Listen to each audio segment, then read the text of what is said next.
Привет! Европа не перестает удивлять своими неожиданными решениями и подходами, как они принимают свои решения.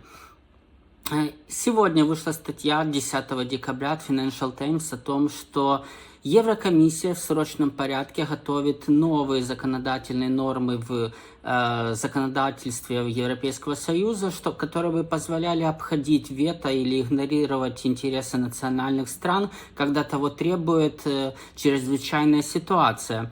В данном случае речь идет о замороженных активах Российской Федерации. 260 миллиардов евро было заморожено после того, как началась война в Украине. И основная сумма находится в Бельгии. 190 миллиардов долларов на счетах Euroclear. Это основная площадка, которая занимается клирингом операций Евросоюза. Что ж тут, в чем нонсенс? Нонсенс в том, что за последние 7 дней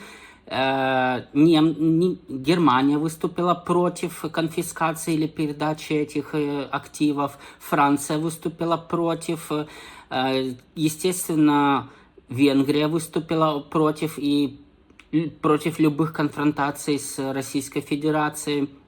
И самое главное, позавчера премьер Бельгии заявил о том, что они категорически против передавать замороженные активы России и Евросоюзу, потому что Бельгия опасается того, что Российская Федерация подаст иски, и так или иначе еще Бельгия будет винна большие суммы денег. И вопрос, кто все-таки управляет Евросоюзом, если основные страны, которые принимают решения, а именно Франция, Германия и Бельгия, против конфискации этих активов?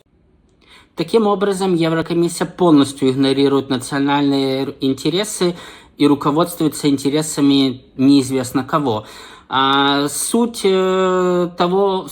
происходящего в том, что 18-19 декабря планируется принять резолюцию о передаче 120 миллиардов, вернее не передаче, а выдаче Украины кредита на 120 миллиардов долларов под залог замороженных активов, конфискация этих активов у Euroclear, то есть у Бельгии, передача их Евросоюзу, а потом, когда закончится война, то за счет репараций, которые Российская Федерация якобы выплатит Украине, Украина должна будет погасить этот кредит, а Еврокомиссия, в свою очередь, потом погасит свою задолженность перед Бельгией и Euroclear. И таким образом Бельгия тоже будет свободна от любых судебных притязаний или исков.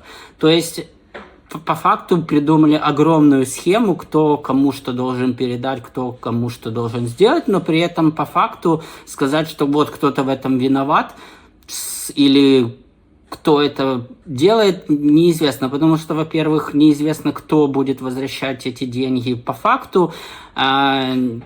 Если, допустим, Россия не выплачивает никакие репарации, что, в принципе, скорее всего, и будет, то как Украина вернет эти деньги Евросоюзу? Если же нету никаких репараций, получается, Украина должна сама эти деньги выплатить, а за счет чего она их выплатит?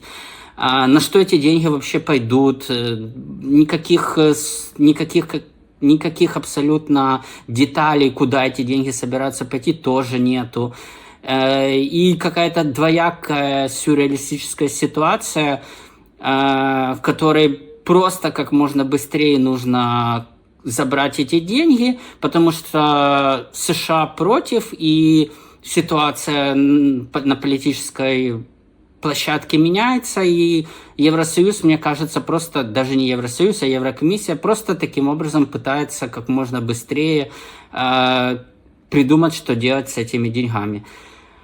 Вот такие дела. Посмотрим, что будет дальше.